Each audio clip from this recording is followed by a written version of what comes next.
Hi there, and welcome to 404 Games Not Found Play Guild Wars 2. I'm Dalthir, And I'm Cendude. and today we're going to be looking at some Charr character creation. I'm joined by Cendude today because Lunch Money really Hello. did not want to look at the Charr stuff too much. Because that's the race he's planning on playing in release, and he doesn't want to spoil it for himself.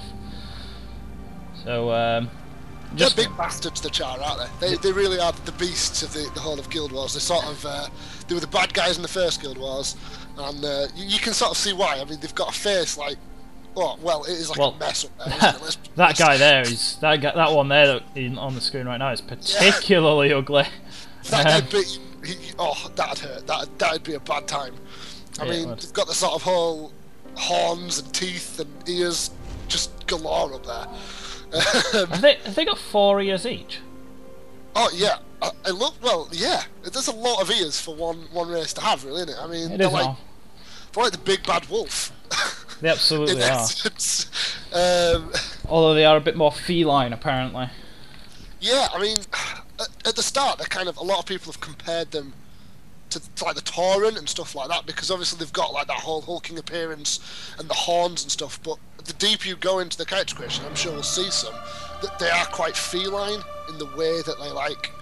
You can build them, you know. I mean, at the moment, Jesus Christ, there are some big ass physiques for there. But it looks like a bulldog at the current race. And I mean, to be honest, I've seen some of a few of the Charr females as well, and they're just no better. They're just as bad. Yeah, that's one thing a lot of games do. They sort of, I mean, World of Warcraft Trolls was a good one for that. They had the very sort of beastly male characters, but then the females just looked like taller, different coloured human ones, didn't they? They were. Yeah, whereas I mean, the Draenei as well. The Draenei, another classic example. The Draenei males were like 8 foot tall and wide, and the females they just were not that at all. And I mean, you can see here, this is where some of the feline patterns coming in. You've got like, obviously not this one, but we've seen some of the stripes and the spots and stuff akin to like leopards and tigers and stuff like that. Which I like that. I kind of like that. That's really cool actually. Look at the. You get crazy colour schemes you can have there as well, because you can colour both your spots and your things independently. I mean, I think we're going to see a lot of white tigers to start with, at least. Yeah. Because I'm not going to lie, when I made the Charr during the stress test, I was all over the white tiger. I was like, yep, I'm going to try Charr, and I was just like, yep, white tiger it is. And I know I wasn't the only person there who was the white tiger. Absolutely not. But yeah, I think especially on release, we'll probably see a few white tigers wandering around, and possibly some white leopards as well. Are we a thief class? We are a thief class. Yes, this is chosen a thief. Yeah, I mean, in a way you can sort of, you can't quite see how Charr are thieves, because if that claw went into your pocket, it'd probably tear off most of your leg along with your wallet. Yeah, I can imagine pickpocketing isn't the main profitable, profession for Charr thieves. I mean, I'm just looking at some of these patterns now. I mean, the previous one that was lovely. The sort of like speckled tiger effect. I like that. Yeah. Like the sort of like slightly chesty pubic hair they've got going on as well. That's amazing. It's like you can go between Arnold Schwarzenegger's chest and then lion spots, tiger stripes and stuff like that. I like that. Oh, that's a really nice. They're really good. Spent quite a while doing this. It was Lunch Money who created this. He wanted to see the appearance of the Charr, but he didn't want to know any of the background of them. So yeah. And then here, let's see sort of what mug they can. I mean, he's gone back. With the physique and turning it between light and dark and stuff. Yeah, the light and dark feature, I really like that. I mean, it was especially noticeable on the Sylvari, obviously, with the. Yeah, I mean, I made a Sylvari obviously during the beta, and I mean, I think every time it went dark, I was just like, just every time. I mean, the hairs are extremely limited for the Charr. I mean, yeah. What can you do with Charr hair, really? Then again, there is quite a bit more they probably could have done with it, but. At the same time, because you've got that whole fur pattern, and it's such a distinctive feature, even compared to like the Sylvari and the Asura skin styles, it's just such a more like dominant feature on the character. Like you really. Absolutely, yeah. More. I mean, they're all they're very samey. I mean, there's either bald or there's hairy. There are two choices, really. I mean, what else you stick on there, you're either bald or hairy. But that face, oof, God, that is a face only a mother could love. Let's be quite honest. I've got a strong feeling that changes before the end of this video. I mean, you see some of the art, promotional art for the Charr, and the babies look so cute.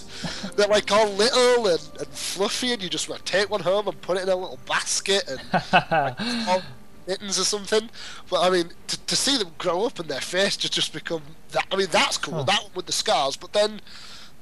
There is sort of such a wide variety that you wonder. Yeah.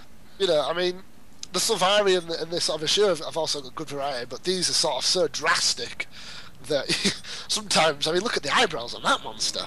Yeah, they are pretty extreme. I think that's what he goes for, actually. Yeah, that's what he goes for. Oh, a great chance. Whole different bunch of horn styles here as well. Yeah, these are really cool, really. The horns come up as a bigger choice than hair as well, because I mean the horns look great. I mean, look at that pair. Oh god, yeah. It's almost like where they don't have much variety in the hairstyles, that they get the horns that are just really obvious and sort of that you use them to make an obvious customization choice rather than the hair. Yeah, I like that. I mean, it works, and then you can sort of. Because of the way that the whole like details work, changing their size doesn't just shrink them and enlarges them. It does change the shape of it, like changes how the spikes are and stuff like that. I mean, I'm sure a little bit of detail will come in, and we might even see that at some point. Which sort of goes. I mean, look at those 4 ears as well. They're kind of like that is like quite an octopus-like face right now. There's a lot of like side features going on. I like it. It's trying to lift those brows up. I mean, it kind of looks like Lunch Money in real life, if I'm honest, with the whole like super heavy eyebrows. Yeah, I was just thinking. I think he's trying to model it on himself, isn't he? Yeah. Yeah. I mean, I'm we all know Lunch Money is quite a bit more human than that, but only just. Right. Yeah. The fact that you can change the eye colours, it's good. I like that. I mean, no other MMO really offers such a great amount of eye colour customization. It's such a weird thing to want. You quite often get a limited selection of set faces, don't you? And each might have different eye colours, but the eye colour isn't then changeable within that. Whereas, I mean, you don't expect this level of customization on anything other than a proper like sort of console RPG, like a single player type thing. You don't like usually Fallout or Skyrim or something. I mean, this is the horn thing that I was talking about earlier. I mean, they're dragging the sliders, and the horn really is changing in complete depth and scale. Yeah, absolutely. It's not just getting bigger and smaller; it's getting thinner and more lean and stuff like that. And obviously, I mean, just you could have the same character who looked exactly the same, but you just change those details, and you've got a different character. They're not the same anymore; they're totally different. Yeah. And that is. I mean, there's so few games that offer that, and especially, I mean, the console RPGs, yes, but MMO, you're barely ever going to see someone who you think, damn, they look just like me. But I mean, they don't wear hoods well. No, it is a bit of an awkward head angle to put a hood on, isn't it? Yeah, I mean, they've done the best they can. It's better than some games. Some games just have like the normal human style hood, and they just sort of like stick it on the front, and it looks very weird. I mean, I hate to go to Warcraft, but the Taurens always look like they stepped face first into their own head mask. And like it was like they weren't bothered how it was stuck to their head. It was fine that they just got in there. Yeah. And then here we've got the dyes as well. Oh, I mean, this is another feature. I mean, Rift sort of started this whole thing off, really. Yeah. The Guild Wars just sort of took it and they just went, that's awkward. We'll do it this way. This is easier.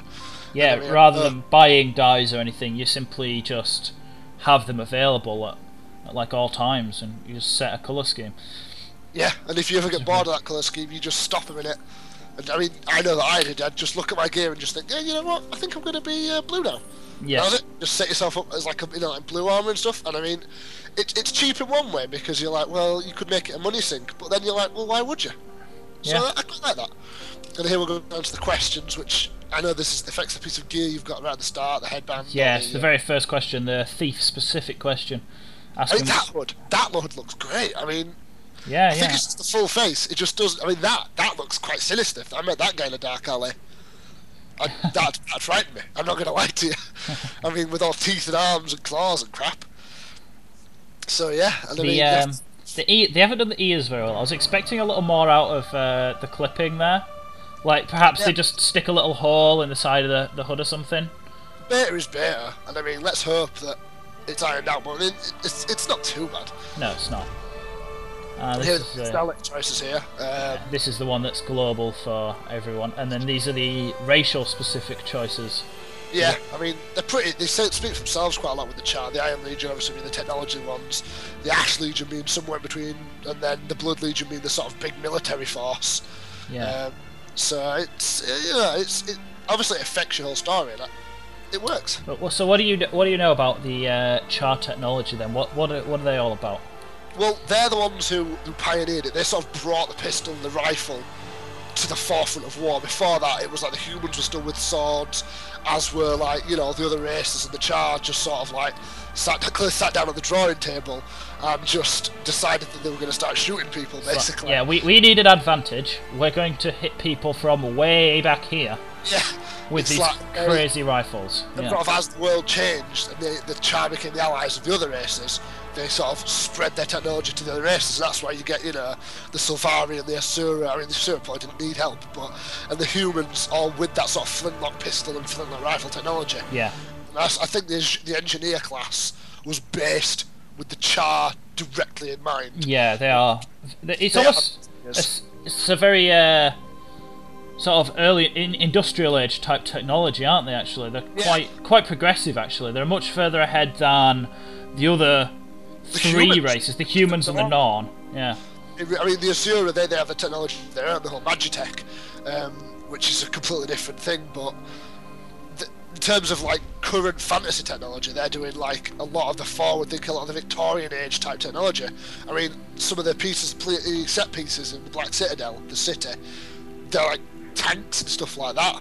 It's a nice look. It's amazing to walk through. That's really cool. And then you've got the now you're talking about the father of your main character. Oh yeah. Which is it affects the whole story. I mean, I haven't played through enough of the Charr story to know quite how it comes out, and obviously the demo was only available for the story up to about level 20, was it? Yeah, I got up to level 20 on one of my characters. And it does just stop there, but so which in a way is quite nice, because we don't like a lot of the story to be revealed too soon, Yeah, and the fact that it scales all the way up to level 80 is fantastic. Oh yeah, it's really great. I'd like to know how it panned out. Definitely. Yeah, but so that sort of covers everything. Yeah, pretty much sums up a Charr character creation there, as you just saw. And so I've been Dalthir. Yeah, and I've been Cendude. And that was 4 of our games not found, looking at the Charr character creation. Hope you enjoyed it. Don't forget to like if you liked this video, favourite if you really liked it, leave us a comment perhaps, and subscribe if you want to see some more videos. Right, we'll see you soon. Yep, see you later.